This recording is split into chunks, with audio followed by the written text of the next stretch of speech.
Simplement, je ne confonds pas, vous avez raison de le dire, les gens qui sont réellement menacés et l'immigration. Il y a des gens aujourd'hui, derrière les menaces de certains, qui pèsent sur certains, en profitent entre guillemets, pour venir ici, trouver du boulot, s'installer dans ce pays. Mais Robert Ménard, ces réfugiés politiques, ceux-là, vous seriez prêt à les accueillir dans votre ville ? Bien sûr. Attendez, mais j'en reçois, je viens de vous le dire.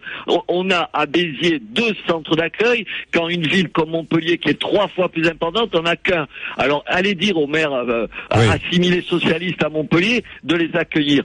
En plus, je vais vous dire quelque chose. Quand je vois un reportage télé, et quand je vois à la gare de Budapest, des gens crier « Allah Akbar » avant de monter dans le train, de tenter de monter dans le train, pardon de vous dire, cela, j'ai pas envie de les accueillir.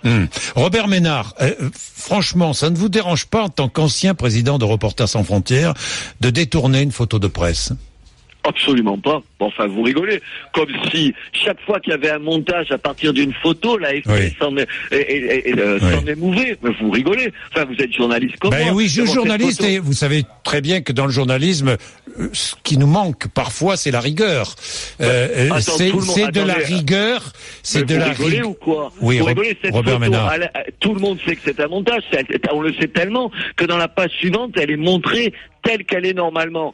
Enfin, attendez, si c'était pour la bonne cause, entre guillemets bonne, c'est-à-dire pour la bonne conscience des uns et des autres, pour dire qu'aujourd'hui je suis pour accueillir tous les réfugiés, l'AFP n'aurait pas levé le petit doigt. L'AFP, on leur a payé 930 € cette photo hors taxe pour être à la une du journal. Alors qu'ils arrêtent un peu de me faire un plat et qu'ils fassent un plat à tous ceux qui utilisent des photos, qui les remontent. Bien sûr que c'est un jeu. Personne ne croit qu'il a écrit ça sur cette photo-là. Enfin, c'est ce fichier du monde.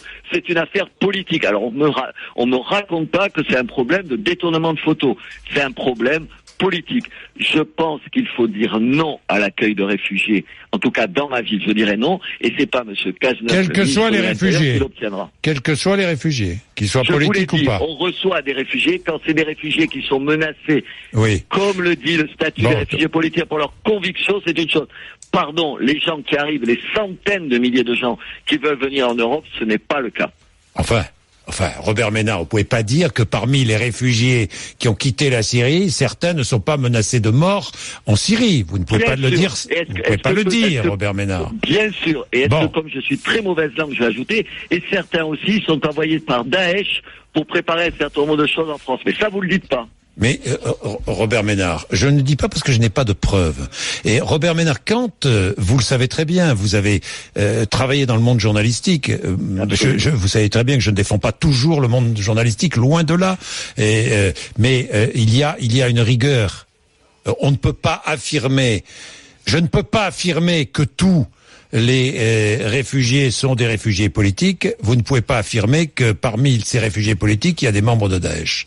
Alors, disons, soyons sur un terrain d'entente tous les deux. Je crains que ça puisse arriver. Et ce risque-là, j'ai pas envie de le prendre pour nous, mes enfants et mes concitoyens.